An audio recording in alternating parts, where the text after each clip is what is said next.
welcome. This is Impact 2022, our conversation, our continuing conversation where we talk about all types of topics, current events, everything that you could possibly want to talk about. This is our safe place where we can have an intelligent and a continuing conversation about those issues that surround us.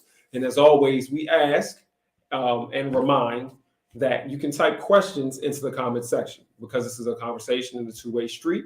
You're free and welcome to put your questions and your comments into the comment section, whether you're on Facebook or YouTube, and we will be able to address those comments as they pop up. And so as always, we hop right into the topics. And everyone knows it is December 27th. It is the end of the calendar year.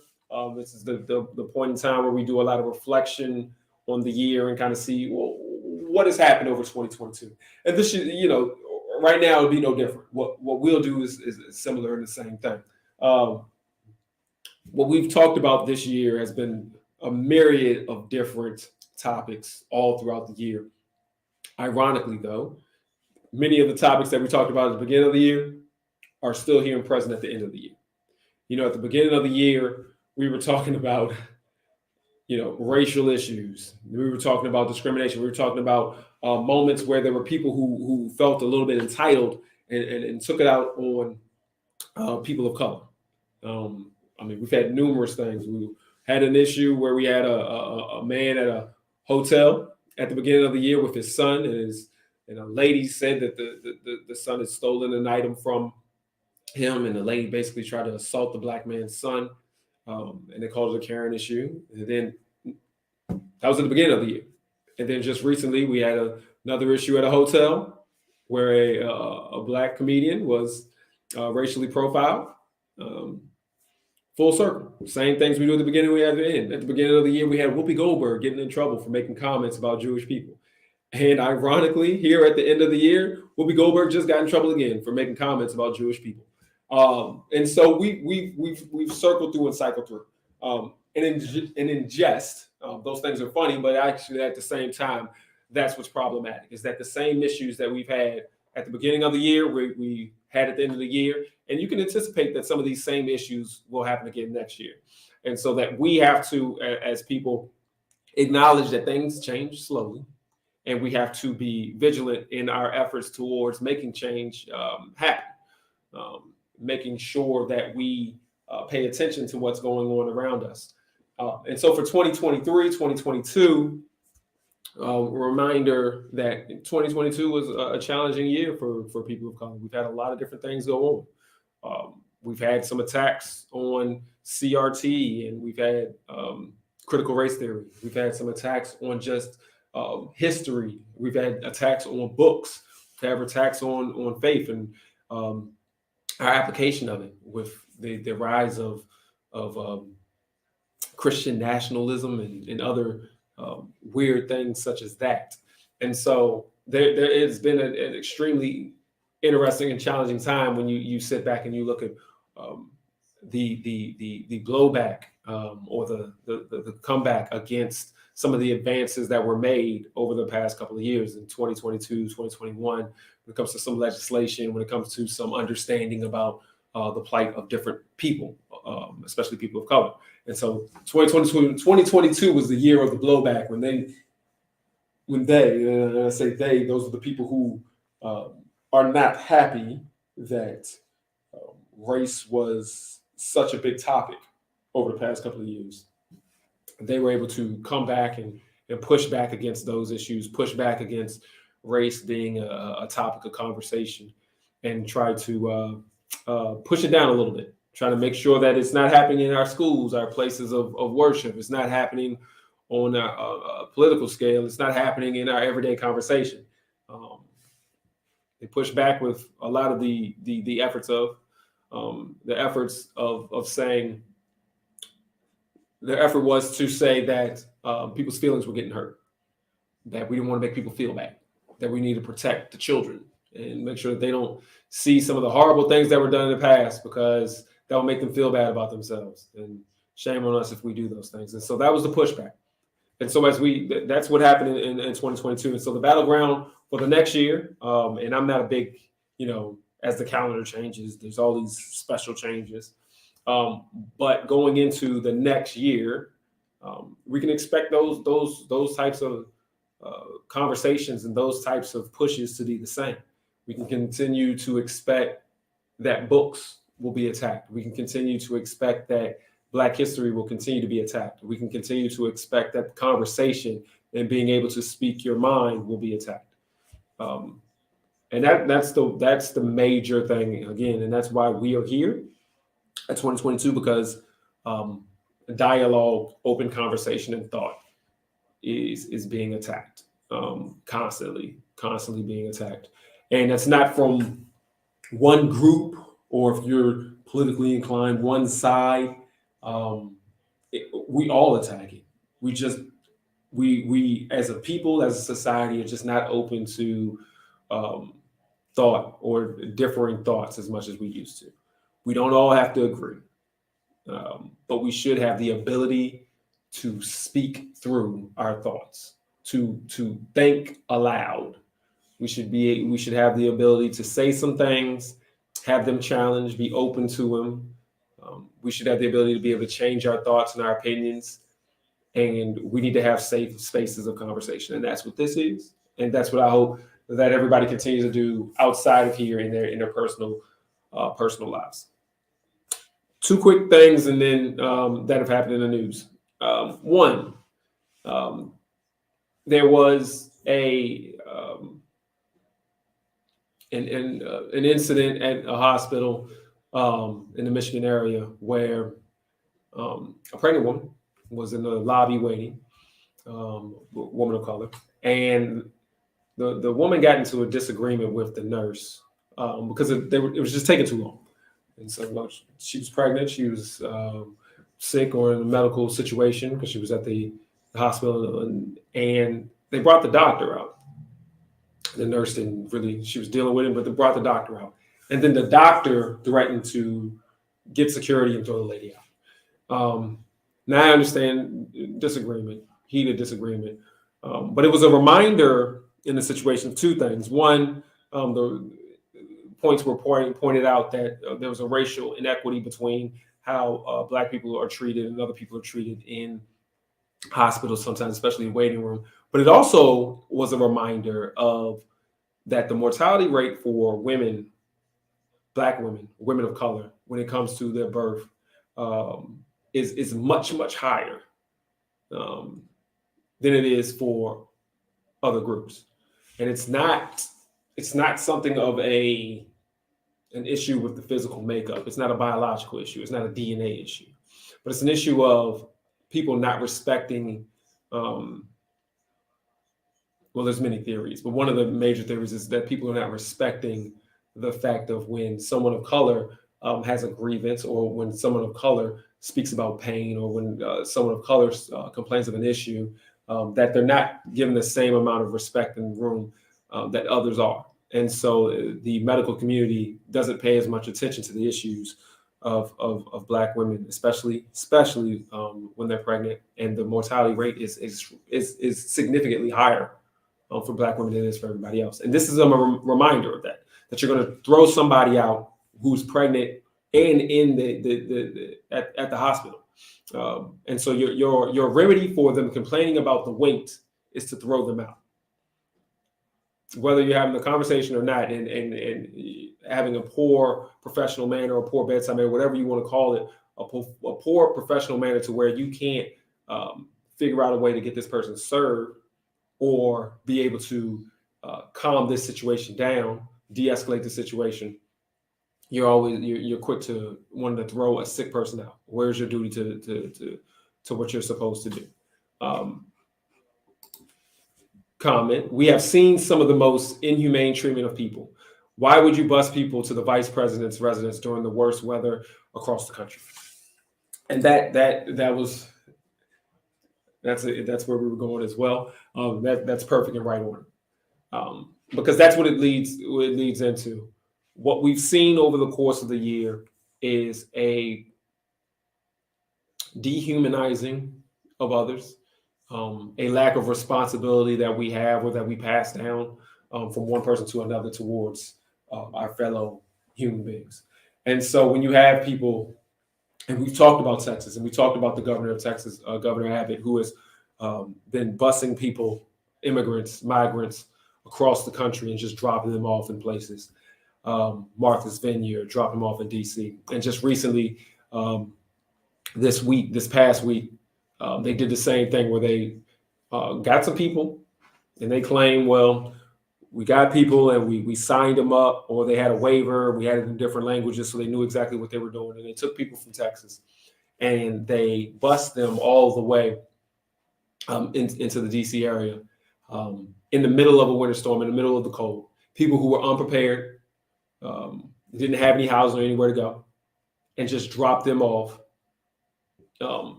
near the president's house, the vice president's residence, to make a political statement. And so you're putting people out in the cold, even if you thought it was even if you can try to think or justify your idea of, well, we're bringing people to DC because we don't have the space.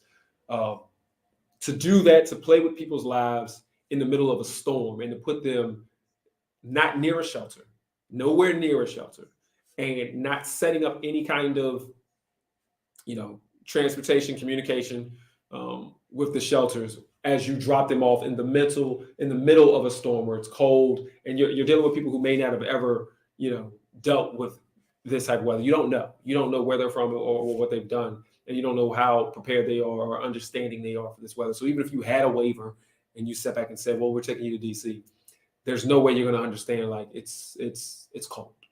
It's freezing cold. We can die cold. And that's because we've lost, as the comment said, we've lost our humanity. A lot of us have lost our humanity. And as we looked over the stories of the past year, that's what we've seen. We've constantly seen that people don't care about other folk. Not even to the point where I just don't care about what you're doing. I don't care whether you live or die. I don't care whether I hurt you at all. The people of Texas have a responsibility to do better when it comes to their government. There is no reason at this point in time that the governor should still be governor. And I know, that's a crazy statement to say. We would have to have a recall, and everybody would have to, we'd have to get 10,000 signatures or whatever the number is in Texas. And we'd have to go through this long, arduous process. We just reelected him, I think a year ago. That's crazy. We can't do that, but you should. It should have already been done. It should have been done when they were dropped off prior. There's absolutely no reason, and there's no reason that there hasn't been significant recourse for this. There has to be at some point people of character in these places, Texas, Florida, when the governor down there did it as well. There has to be people of character who are going to stand up and say, no, we're not going to go for this. We're not going to go for this at all. Where the businesses, we're not going to go for this. We can stand up for the things that we want to stand up for, and this is one of those. I think it is when you're treating people like toys, like chess pieces, like pawns, collateral. When you're moving them around, the worst dictator or the worst person that you can think of in the world is the equivalent of what's being done here. When you're looking at somebody who's just moving people around and not caring what kind of physical situation you put them into. And so, but that's a constant theme of what we've been dealing with the past couple of years. That's the constant theme that we deal with every night that we come here, or every day that we come here. We're sitting back talking about the inhumanity of people and how we are not thinking about others. And so, constantly over the course of the last, not even just the last year, but the last few years, when you're talking about people shooting other people, when you're talking about people, when we're giving examples of people who are, I'm going to be vigilante justice and I'm chasing down this person because I think they're a robber or they shouldn't be in my neighborhood and I'm going to shoot at them. That's us not being humane. That's us not thinking about other people and thinking about who they are. The way that we're treating migrants and immigrants and other people, the way that we treat people because they have different color skin, the way that we treat people because of different faiths. And it's a lack of understanding and a lack of appreciation that other human beings are just as valuable as we are, as you are. And we have seen this past year the true color shining through the lives of many who claim to be moral and even Christians. narcissism and self-centeredness is acceptable. Absolutely. And yeah, that's what's real. We've seen people's true colors, and just the one thing that I've constantly said here, and I think we've constantly talked about, is that people are going to continue to do what they want to do as long as there's nobody to stand up against it, as long as there's no consequences for it. If we continue to allow it to happen, and stay quiet, if we continue to allow it to happen and we don't put our efforts and our money towards things, then they'll just continue to happen. If we stay silent, whether it be somebody in our home, our church, our schools, our community, our government, if we just sit back and we say nothing, then they continue to do what they want to do. Especially that one about our homes. And, because all of us have family members out there who may differ from how we believe, or we all have friends that differ from how we believe. But our responsibility is we've talked about over and over again. I think it's that we have to talk about it. Even in our places of worship, with those difficult conversations, what we're doing here is that we have to talk about it. What's the point of having a faith and having directions that are given to us through the Bible, and we not discuss what those directions mean for our everyday life? How do they apply to our everyday life? So they're the real world application, as they say sometimes. But if you're not applying, if it's only Sunday for you and we're not applying it to our real world application, or if we're not applying what's going on to our everyday lives, then what are we here for? Then what is it? Is it a Sunday only thing? Is it not? Because the Bible is for your life. I believe it's for your life. And so I think that conversation is what we have to continuously have. And so what we've said over and over again, and I'll say it again, as we address what has been going on the last couple of years and the dehumanizing of other people and how we treat people, then it has to be a raising of our conversation, of our challenging those who do such a thing. No longer is it, well, they're doing those bad things, we'll wait them out.